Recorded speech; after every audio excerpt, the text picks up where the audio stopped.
النص مال الحاسبه مالتي ناسيه هناك ببغداد، وما اعرف امنتج اذا ما الزم الماوس، يعني هاي الحاسبه لازم ماوس يلا اعرف اشتغل. فطلعت هسه، وهسه الساعه ب7:30، فلازم ب8 انا في الشقه ما يصير لان حظر. فطلعت هسه جبت الماوس وجبت البليك مال الشاحن وراجع للشقه. تعبت.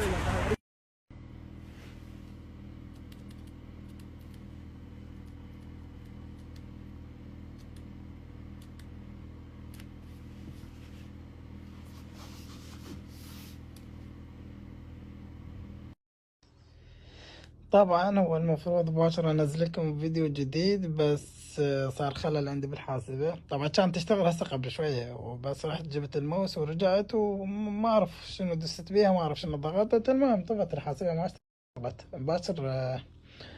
كان رحت هسه سويتها ورجعت، بس هسه صار حظر المشكلة وكل الكل عزل. فباشر راح اسويها ان شاء الله، وعقب باشر فيديو جديد.